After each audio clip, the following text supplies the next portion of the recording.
There is a specific sound that makes my blood run cold. It's not a scream. It's not a siren. It is the default ringtone of an iPhone. Even now, sitting in my quiet apartment, miles away from the chaos, if I hear that marimba chime from a stranger's phone on the subway, my shoulders instantly lock up. My breath catches in my throat. My heart hammers against my ribs like a trapped bird. Because for 22 years, that sound didn't mean someone wanted to talk to me. It meant a demand was coming. It meant I had failed. It meant my mother needed something, and if I couldn't provide it, I was worthless. Have you ever felt like you weren't a human being to your parents? Have you ever felt like an appliance? Like a toaster or a microwave, something that exists solely to serve a function, and when you stop working, you get kicked, screamed at, or thrown out. I lived that reality. My name is Maya. And I am a survivor of financial incest. That is a heavy term, I know. But there is no other way to describe it when a parent grooms you to take over the role of a partner, forcing you to pay for their mistakes, their addictions, and their lifestyle, while they slowly drain the life out of you. Today, I am going to tell you the story of how I finally cut the cord. It started with a scream, "If you are so smart, then pay your own bills." My mother thought that sentence would destroy me. She thought it would make me crawl back to her, begging for forgiveness. She didn't know that she had just handed me the key to my cage. If you are watching this, and your stomach is twisting in knots because this sounds familiar, keep listening. This is how you reclaim your soul. To understand why walking out the door was the hardest thing I've ever done, you have to understand the web she spun around me. It didn't happen overnight. It was a slow, agonizing erosion of my boundaries. My father left when I was 10. I still remember the night.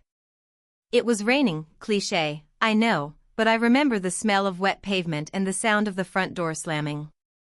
That slam echoed in our house for the next 12 years. When he left, he didn't just leave a marriage. He left a void. A black hole that sucked up all the light in our home. My mom, Elena, fell apart. At first, I felt sorry for her. I was just a kid. I wanted to hug her, to tell her it would be okay. But she didn't want comfort. She wanted a replacement. She looked at me, a 10-year-old girl with pigtails, and she decided that I was now the other adult in the house. By the time I was 16, the transformation was complete. I got a job at a burger joint. It was greasy, hot, miserable work. I came home every night smelling like old fry oil and onions. I remember the pride I felt holding that first paycheck. It wasn't much, maybe $200. I wanted to buy a new pair of sneakers because mine had holes in the toes. I walked into the kitchen, smiling. Mom was there, smoking a cigarette, a glass of cheap wine on the counter. She saw the check. She didn't say good job. She didn't say, I'm proud of you. She held out her hand. Palm up. Expectant. Give it here, she said. But Mom, I stammered, I need shoes. Shoes? She laughed, a harsh, brittle sound. We need electricity, Maya. We need rent. Do you want us to live under a bridge? Do you want to be like your father? Selfish? Abandoning your family? That was the hook. The guilt. She planted it deep in my chest. If I keep my money, I am selfish. If I keep my money, I am bad. So I gave it to her. I wore the shoes with holes in the toes for another 6 months. I taped them up with duct tape and colored it with a black marker so the kids at school wouldn't notice. Fast forward 6 years. I was 22. The dynamic hadn't changed, it had only metastasized. I was working double shifts at a warehouse, lifting heavy boxes until my back screamed in agony, while trying to finish my degree online. Mom? She had anxiety. She couldn't work. She couldn't deal with stress. She needed her wine to calm down. She needed her online shopping to feel better. I became the ghost in my own life. I paid the electric bill. I paid the water. I paid the internet. I paid for the groceries. I was a walking ATM machine with feelings she refused to acknowledge. The night everything changed started like any other Tuesday. I dragged myself through the front door at 11 p.m. My body felt like it was made of lead. I had a headache that throbbed behind my eyes. All I wanted was a shower and 4 hours of sleep before my next shift. But the atmosphere in the apartment was toxic. You know that feeling? When the air feels thick, charged with static electricity? Mom was in the kitchen. She wasn't cooking. She was pacing. Like a caged tiger. On the table, spread out like a fan of playing cards, were bright red notices. Overdue. Final notice. Disconnection warning. My heart sank. I knew this dance. What is this? She hissed, pointing a trembling finger at the table. I looked at the papers. It was the electric bill. And a credit card statement I didn't recognize. I gave you the money for the electric bill 2 weeks ago, I said, my voice hoarse from exhaustion. I transferred it to your account. $500. It wasn't enough, she screamed. The smell of wine hit me from across the room. The rates went up. Food is expensive. I had to buy things for the house. Things for the house. I looked around. I saw a new dress draped over the chair. I saw empty takeout containers from an expensive sushi place. You spent it, I whispered. It wasn't a question. You spent the bill money on yourself. She exploded. It was like watching a dam break. The shame, the guilt, the resentment, she projected it all onto me. How dare you judge me, she shrieked, her face turning a blotchy red. I sacrificed my life for you. I stayed when he left. And this is how you repay me? Counting pennies? You are so ungrateful. You think you're better than me because you go to your little college classes? You think you're so smart? She got right in my face. I could feel the heat radiating off her. If you are so smart, she spat, if you are so grown up. Then pay your own bills. She grabbed the stack of notices and shoved them into my chest. The paper cut my skin, but I barely felt it. Prove it, she yelled. Get out. Go see how hard the real world is without your mother protecting you. Go pay your own bills. Time seemed to stop. For years, I had been terrified of being kicked out. I had been terrified of losing her love. But in that moment, looking at her distorted face, I didn't feel fear. I felt clarity. It was a cold, sharp feeling. Like diving into icy water. Okay, I said. The word hung in the air. What? She blinked, confused. She expected me to cry. She expected me to beg. Okay, I repeated, louder this time. You want me to pay my own bills? You want me to leave? Done. I walked past her. I went to my room. My hands were shaking, not from fear, but from adrenaline. I grabbed my backpack. I packed my laptop. My chargers. 3 sets of underwear. My toothbrush. And the photo of my dad, the only evidence that I came from somewhere else. Where are you going? I heard her voice from the hallway. It wavered. The anger was leaking out, replaced by a sudden, creeping panic. Maya? I was just teaching you a lesson. I zipped the bag. The sound was loud in the silent apartment. I walked to the front door. You told me to leave, I said, looking her dead in the eye. You told me to live my own life. I'm doing exactly what you asked. You'll be back, she screamed as I opened the door. You can't survive without me. You'll be crawling back in 2 days. I slammed the door. I walked out into the cold night air. I didn't have a plan. I didn't have much money. But as I walked down the street, for the first time in 22 years, I could breathe. I crashed on my friend Chloe's couch. Chloe knew everything. She had watched me deteriorate over the years. She didn't ask questions, she just gave me a blanket and a cup of tea. "You finally did it," she whispered. "I did," I said, staring at the ceiling. "But I feel like I'm going to throw up." I thought the worst was over. I thought leaving was the climax of the movie. But I was wrong. The horror story was just beginning. 3 days later, I remembered I had left my birth certificate and social security card in the old apartment.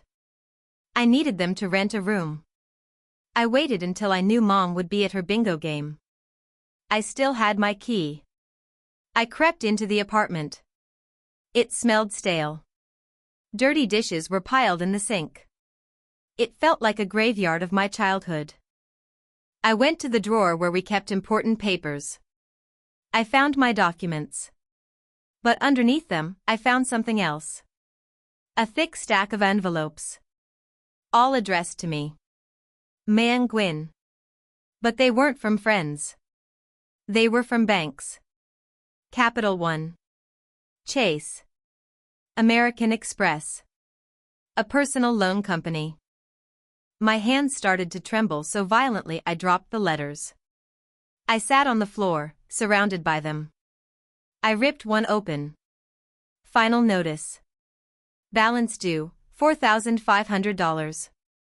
I opened another. Credit limit reached. Balance, $3,000. I opened a third. Personal loan default warning. I couldn't breathe. The room spun. I felt bile rise in my throat. The dates went back 3 years. While I was working double shifts. While I was eating instant noodles to save money for her. While I was wearing shoes with duct tape. My mother, the woman who gave birth to me, had stolen my identity. She had used my social security number to open credit cards. She had maxed them out on clothes, wine, gambling, God knows what else. Total debt, $15,000. I sat there on the dusty floor and let out a sound I didn't know I could make. It was a guttural sob. It wasn't just about the money. Money you can earn back. It was the betrayal. She looked me in the eye every day, ate the food I bought, and watched me suffer, knowing she was the one drowning me. She wasn't just my mother, she was my predator. I gathered every single letter. I took photos of the messy apartment. I took evidence. When I got back to Chloe's, I didn't cry anymore. The sadness had burned away. All that was left was a cold, hard rage. Chloe looked at the papers and gasped. "Maya, this is prison time. This is fraud." "I know," I said. "What are you going to do?" "She's your mom." I looked at the stack of bills. I heard her voice in my head, "If you're so smart, pay your own bills." "She wanted me to be an adult," I said, my voice steady. "So I'm going to handle this like an adult." I went to a legal aid clinic the next morning. The lawyer was a kind woman with sharp eyes. She looked at my credit report. "You have 2 choices, Maya," she told me gently. "Option A, you accept this debt. You spend the next 10 years paying it off. Your credit is ruined. You can't rent an apartment, buy a car, or get a loan." She paused. "Option B, you file a police report for identity theft. You name the perpetrator. The debt goes away from your name. But the perpetrator faces criminal charges." I closed my eyes. I saw my mom's face. I saw her laughing as she took my paycheck. I saw her screaming at me to get out. "Biology doesn't excuse abuse," the lawyer said softly. "She made a choice to steal from you. Now you have to make a choice to save yourself." I picked up the pen. My hand felt heavy, like it was made of stone. But I signed. "Option B," I whispered. Then, I went to work on the utilities. I called the power company. I am moving out. I want to disconnect service in my name immediately. Ma'am, there is a balance due, the operator said. That balance is for the period I lived there. I will pay my share. But as of today, close the account. If the person living there wants power, they need to open their own account. I did the same for the water, the internet, the gas. I stripped the apartment of my name. I removed the safety net she didn't even know she was resting on. The silence lasted for 3 weeks. I found a tiny room in a shared house. I worked. I studied. I ate cheap food. But for the first time, every dollar I earned stayed in my pocket. Then, it happened. I was at the library, studying. My phone vibrated. Mom calling. I stared at the screen. My heart did that familiar painful flutter. But this time, I didn't answer immediately. I let it ring. It stopped. Then it rang again. And again. Finally, I picked up. I didn't say hello. I just listened. Maya. It was a scream. Primal. Panicked. What did you do? What did you do? Mom? I asked calmly. The lights went out. The TV turned off. The fridge is stopped. Everything is dark. I can't see anything. She was hyperventilating. Why did you turn off the power? Are you trying to kill me? I didn't turn off the power, Mom, I said, leaning back in my chair. I just closed my account. You told me to leave. You told me to pay my own bills. So I took my bills with me. But you always pay it, she sputtered. How am I supposed to pay it? I have no money. I have no credit. That sounds like a problem for the account holder, I said. You can call them and set up an account in your name. Oh wait, you can't. Because your credit is bad. That's why you used mine. The line went silent. The air shifted. You know, she whispered. Her voice was small now. Dangerous. I know about the credit cards, Mom. I know about the loans. I know about the $15,000. I was going to pay you back, she lied. I did it for us. We needed to survive. No. You needed to shop. You needed to gamble. You ungrateful little witch, she snapped, the mask falling off again. I will tell everyone. I will tell Aunt May. I will tell your cousins. I will tell them you abandoned your sick mother in the dark. They will hate you. Go ahead, I said. Tell them. Invite them over. In fact, I'm coming over to Aunt May's house tonight. Let's have a family meeting. The showdown at Aunt May's house was the hardest hour of my life. My aunt is the matriarch of the family. She's old school. Family comes first. When I walked in, Mom was already there. She was putting on a performance worthy of an Oscar. She was wrapped in a blanket, shivering, crying into a tissue. She left me, May, Mom sobbed. She cut the power. She took the money. I don't know where I went wrong raising her. Aunt May looked at me with disappointment. Maya, how could you? Your mother is fragile. I felt the urge to defend myself, to scream. But I remembered the lawyer's advice, facts. Just facts. I didn't say a word. I walked to the coffee table and opened my folder. I laid out the police report.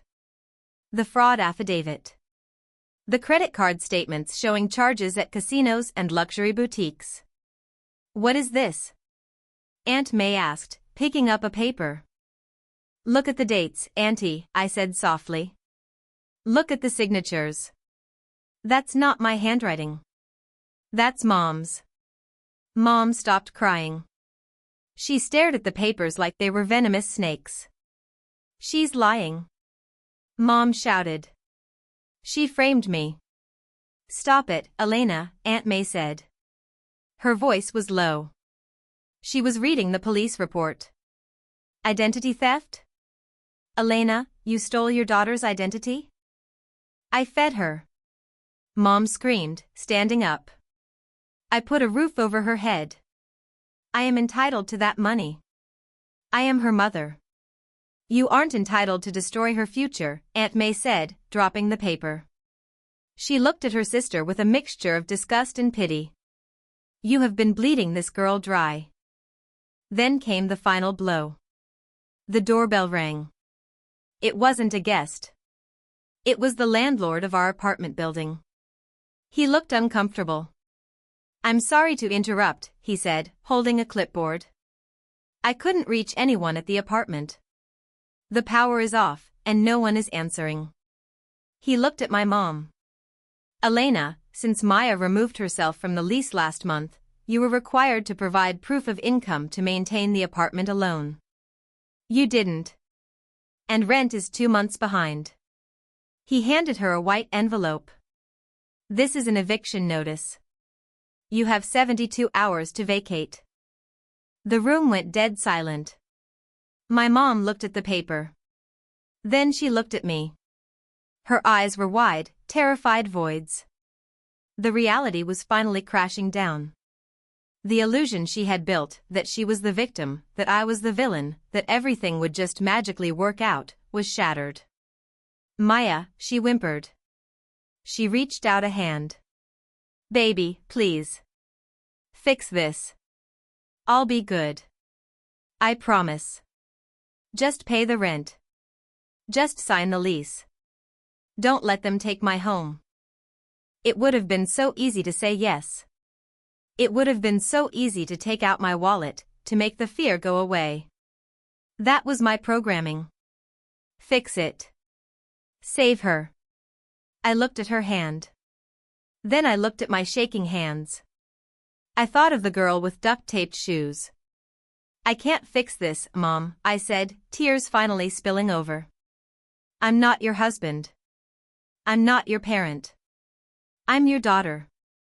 And I'm broke because of you. I turned to my aunt. I'm sorry for the drama, Auntie. But I had to show you the truth so you wouldn't hate me. I don't hate you, child, Aunt May said, pulling me into a hug. I am so sorry I didn't see it sooner. I walked out of that house. My mom was screaming my name, begging, bargaining, threatening. You'll regret this. You'll need me one day. I got into my car. I locked the door. And I drove away. That was 2 years ago. My mom was evicted. She had to move into a small room in a boarding house. She had to get a job at a grocery store to survive. We don't talk. I blocked her number. Sometimes, Aunt May gives me updates. She says Mom is still angry, still blaming me, still waiting for me to apologize. She will wait forever. My credit is still recovering. It's a slow process. I have trust issues. I flinch when people raise their voices. I hoard money because I'm terrified of being poor again. But last night, I sat in my own apartment. It's small. The furniture is secondhand. But the lights were on. The fridge was full of food I bought. And on the table, there was a bill. My electric bill. In my name. Paid in full. I looked at that bill and I smiled. She told me to pay my own bills. She thought it was a curse. But she was wrong. It was a blessing. Because paying your own bills means you own your own life. And that is something no one can ever steal from me again. If you are listening to this, and you are the good child, the responsible one, the fixer, please, look at your life. Are you helping them? Or are you enabling them to destroy you? You can't set yourself on fire to keep someone else warm. Especially if they are the ones holding the match. But before I go, I have a question for you. Have you ever had to choose between your family and your sanity? Did you choose to walk away, or are you still fighting that battle? I want to hear your story in the comments below. Your voice matters here, and your experience might just give someone else the courage to break their chains. If this story resonated with you, or if it gave you even a spark of strength to set a boundary today, please hit that like button. It helps us reach more survivors who need to hear this message. And if you want to join a community that believes in truth, resilience, and self-respect, make sure to subscribe to the Kanya method and turn on the notification bell. We have many more powerful stories to tell, and you won't want to miss the next one. This is Maya, signing off. Take care of yourselves. And remember, you owe yourself the love you so freely give to others. See you in the next video.